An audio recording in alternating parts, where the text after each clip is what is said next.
Well, I know you're hot, so let's get started. Welcome, everybody. Ambassador Nikki Haley, members of the media, friends, welcome to Susan B. Anthony, Pro-Life America. We are at the dawn of a moment in history after 50 years of struggle. Now we have the opportunity to save lives and serve women. This same moment demands powerful national leadership on the most fundamental right each of us has, the right to live. At a time the courts have given back our voices through elected representatives and bring our laws in line with the rest of the civilized world, many can't seem to find their voices. We at SBA are making sure voters are clear on how all presidential candidates will advocate for the lives of unborn children and their mothers or not. And that's why I'm so happy to welcome Ambassador Nikki Haley, who I know is a friend and a leader, and who has decided something very important, and that is to lead, to go toward the issue and not to run away. She is uniquely gifted in speaking to this in justice and love for woman and child, and giving them everything that they need and that they deserve. Ambassador Haley, I'll leave the rest to you, but welcome, and we really look forward to hearing what you have to say. Appreciate you. Thank you so much. Thank you. Thank you, Marjorie, and thank you to Susan B. Anthony List for its tireless work on behalf of innocent children and moms. My subject today is the conversation around abortion. It's a sensitive topic that deserves our attention. It's one that too many politicians either demagogue or hide from.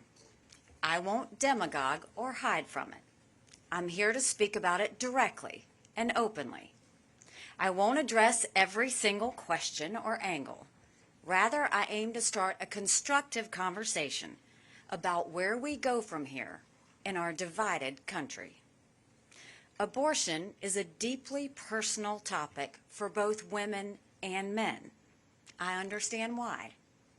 Someone's body and someone else's life are not things to be taken lightly, and they should not be politicized. The issue should be addressed with sensitivity and respect, not judgment and hate. Most people have a story that has brought them to their views about abortion. It could be a personal experience. It could be a trauma that a family member or a friend endured. It could be a moral conviction. It could be our concerns about our daughters and their future. This is my story. I am pro-life. I am unapologetic or unhesitant about it. Not because the Republican Party tells me to be, but for very personal reasons. My husband was adopted, and I am reminded of that blessing every single day. Michael's birth parents lived in poverty. His father was an alcoholic and in and out of prison. His mother suffered a traumatic brain injury. When he was just a few years old, Michael and his siblings were taken from their home. Later, they were put into foster care.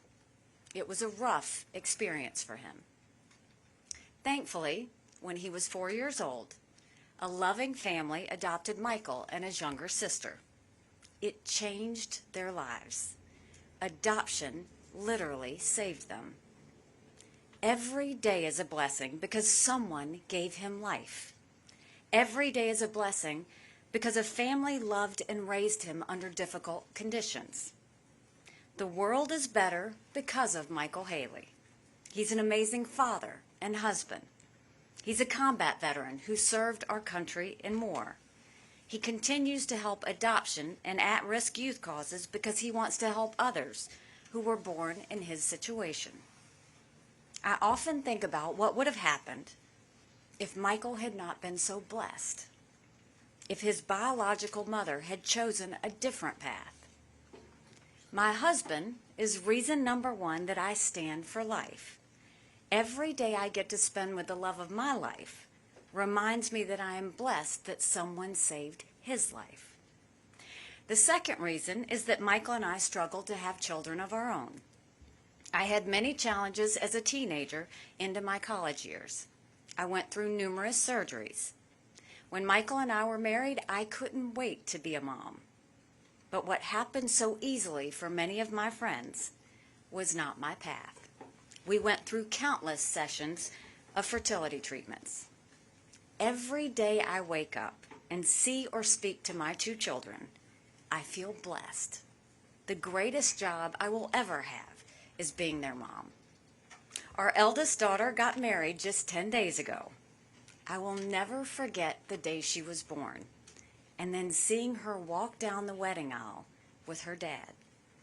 I felt what countless parents feel: love, pride, overwhelming joy. I believe every life is a blessing from God. My heart hurts when someone decides not to go through with a pregnancy. My record on abortion is long and clear. As a state legislator, I voted for every pro-life bill that came before me. We made it easier for women to get ultrasounds. We required a 24-hour wait before abortions. As governor, we passed the Born Alive Infant Protection Act, protecting babies during botched abortions. I signed a law protecting unborn babies from the moment they could feel pain. We also launched initiatives that paired thousands of vulnerable first-time moms with nurses who had specialized training in maternal and child health. I kept up the fight as ambassador to the United Nations, and I'm not done yet. My goal as president will be the same as it was when I was governor and ambassador. I want to save as many lives and help as many moms as possible. The mission has become more urgent this past year. With the Supreme Court's Dobbs decision, we entered a new era. It's really a return to the way the issue was decided in our country for over 2 centuries. Until 1973, abortion was not a federal issue. Each state decided where it stood. Many had restrictive laws. Some had permissive laws. Yes, the issue was controversial, but the citizens of each state reached a consensus that reflected their values. Then, in 1973, the Supreme Court changed all that. It declared the entire nation must follow one standard, a standard not determined by the American people, but by unelected judges. And the standard was among the most liberal in the world. Overnight, 46 states saw their abortion laws completely thrown out. State-level consensus was replaced with a national mandate that much of the country found deeply offensive. Last year, the court returned the power to the American people. We are now free to forge consensus once again. In the past year, we've started to see what that looks like. Some states have passed laws protecting life. I commend them for that. Other states have doubled down on abortion. I wish that wasn't the case, but it is. Different people in different places are taking different paths. That's what the founders of our country envisioned. It's the reality of living in a democracy. But it's equally true that in a democracy, things can change tomorrow. Tomorrow can be a better day than today. And I believe we will make even more progress in the cause for life. That is the challenge we face as pro-life candidates, pro-life advocates, and to move America more toward life. I said I want to save as many babies and help as many moms as possible. That is my goal. To do that at the federal level, the next president must find national consensus. That might sound strange to many people. Under Roe, consensus was replaced by demonization. And let's be honest, most in the media prioritize demonization. They stoke division, pitting Americans against each other. No one talks about finding consensus. Everyone goes to the barricades and attacks the other side. They've turned a sensitive issue that has long divided people into a kind of gotcha bidding war. How many weeks are you for? How many exceptions are you for? And the list goes on. But these questions miss the point if the goal is about saving as many lives as possible. You don't save any lives if you can't enact your position into law. And you can't do that unless you find consensus. Reaching consensus starts with humanizing, not demonizing. Just like I have my story, I respect everyone who has their story. I don't judge someone who is pro-choice any more than I want them to judge me for being pro-life.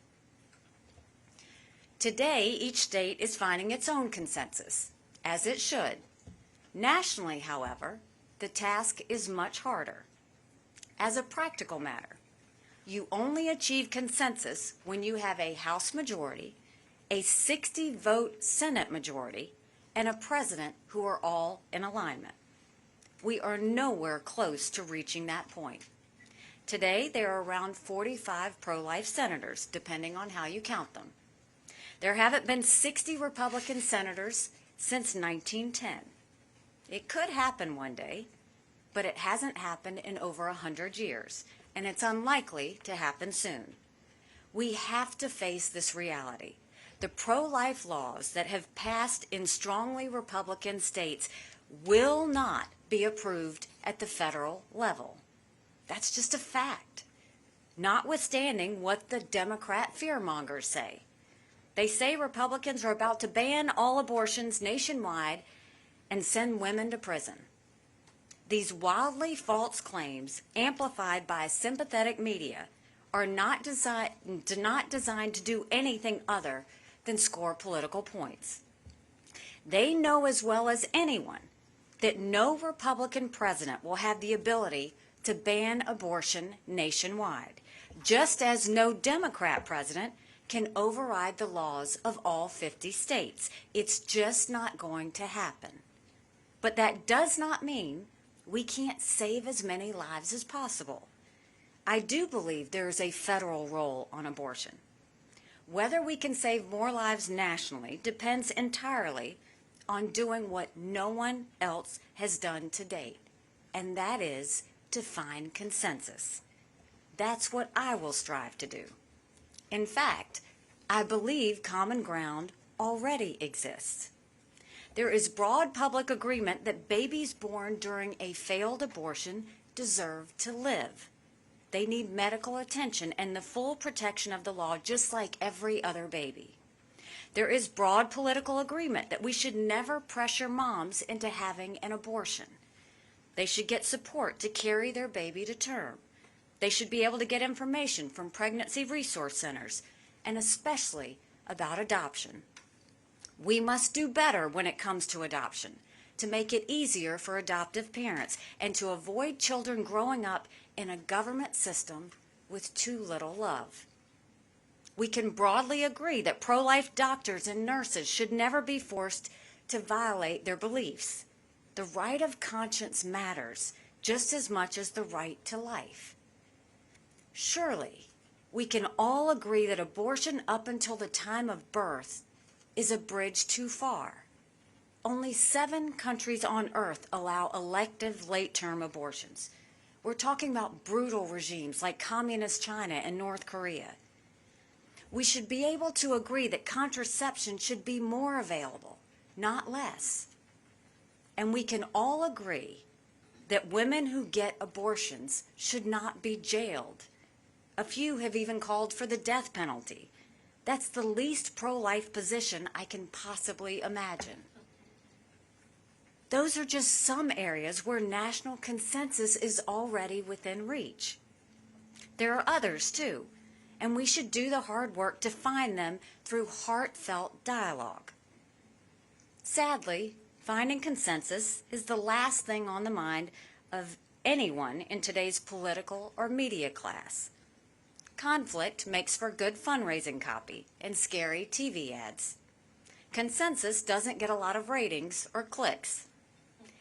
Hating and judging each other has become the norm instead of respecting one's personal story. I would remind those on the left who demonize anyone who is pro-life that it was not too long ago when President Bill Clinton said he wanted abortion to be, quote, safe, legal, and rare. Few Democrats say rare anymore. Just the opposite. Many want legal abortion anytime, for any reason, at any stage of pregnancy, in every state and town in America. Some radical activists are even lighting pregnancy resource centers on fire. These are not the voices of consensus. They are acts of division and hatred. President Biden has done nothing to discourage it. In fact, he promotes it. That's not leadership. It's more partisanship of the worst kind. Pro-life political leaders and candidates must not put up with being demonized. We should call out the extremism of the left. We don't need a president who endangers lives while dividing our country even more. We need a president who unites Americans and brings out the best in them, even on the toughest subjects. That will be my approach as president. I believe in conversation. I believe in compassion. I believe in empathy, not anger. We're not just talking about policy here. We're talking about people. That's often lost in this debate, on the left and the right, but it's front of mind for me. I acknowledge the humanity of both the unborn baby and the pregnant mom. I know how hard pregnancy can be. Some days you're so sick you can't get out of bed. You worry if you're up for raising a baby, and you know you're going to need a lot of help. That's what I felt during my pregnancies. Many women have it much harder. I desperately wanted a child. I had a loving family eager to help out. But some moms never wanted to be pregnant at all. Some are single with no one to help and no idea on how to raise a baby while keeping a job. I had a friend who was raped. I know the anguish she went through worrying that she would have an unwanted pregnancy. It was an anguish I wouldn't wish on anyone. We can't ignore the fears those women face. I will never downplay these difficulties as I fight for life, and I won't demonize those who disagree with me. We can't give in to the outrage and accuse our opponents of being evil. That's self-defeating. If we want to protect more moms and save more babies, we need more Americans to join with us. We must persuade people to find consensus, not push them further away. I know we can do it. I've done it before. 8 years ago, when I was governor, I encountered the most difficult challenge of my life. A sick and twisted young man walked into Mother Emanuel Church in Charleston. He joined a Bible study of African Americans. He sat down and prayed with them for over an hour, and then he opened fire. He murdered 9 amazing souls. He openly said he did it because of the color of their skin. In the awful days that followed, photos emerged of the killer posing with the Confederate flag. Amid our grief, a massive debate broke out. It centered on the Confederate flag that flew on the grounds of the South Carolina State House. Our state had been bitterly divided on the flag for decades. On one side were those who wanted to tear it down. On the other side were those who wanted to keep the flag. Both were united in their sadness over the Mother Emanuel murders, but they were divided about what the flag meant and what taking it down would mean. The debate was intense. People wondered if South Carolina would break out in violence and destruction like what we had recently seen in Ferguson, Missouri, and other places. But we didn't. In that fraught moment, I gave a speech and I said, I quote, "For many people in our state, the flag stands for traditions that are noble, traditions of history, of heritage, and of ancestry. At the same time, for many others in South Carolina, the flag is a deeply offensive symbol of a brutally oppressive past. As a state, we can survive as we have done while still being home to both of those viewpoints. We do not need to declare a winner or a loser." And so I said it was time to remove the Confederate flag from the State House grounds. This was no easy task. It was a highly emotional issue in our state, and removal required 2/3 vote of both the State House and Senate. But several days later, large, diverse, and bipartisan majorities in our state legislature voted to bring the flag down. We found consensus on a very tough issue. Republicans and Democrats worked together and made progress by talking to each other as human beings. We saw past our differences and united to move forward as one state and one people. What was true then with the flag can be true now with abortion. This shouldn't be about one movement winning and another one losing. This shouldn't be about picking sides, scoring points, or stoking outrage. It's about saving babies and supporting moms. I'm fighting for all of them, and I will work with anyone to do that. I have faith we can make progress. I have faith we can save more lives and give every baby, mother, and family the best shot at the best life. Our national history should give us hope. Time and again, the American people have confronted great wrongs and worked hard to convince their fellow citizens to make them right. Think back to the abolitionists. They spent the better part of a century striving to end our original sin of slavery. Think back to the suffragettes. It took them longer to secure the support of their fellow citizens for women's right to vote. Think back to the leaders of the civil rights movement. Their tireless work showed America that segregation was wrong and equality was right. Think back to the progress we're already making in the restoration of the right to life. 50 years ago, a court forced unlimited abortion on an unwilling nation. Millions of Americans responded, not with rage, but with resolve. They reminded our fellow citizens about the humanity of the unborn child and the needs of pregnant mothers. Now that power has been restored to the people. Let us treat it as the important and deeply personal issue that it is. Let's discuss it in a way that allows Americans to show love for one another, not judgment or contempt. And let's find a consensus that allows us to save as many babies as we can while supporting women in difficult situations. I'm ready for the hard work that lies ahead, and I'm confident we can move forward together toward our founding promise of life, liberty, and the pursuit of happiness for all. Thank you, God bless you, and God bless America.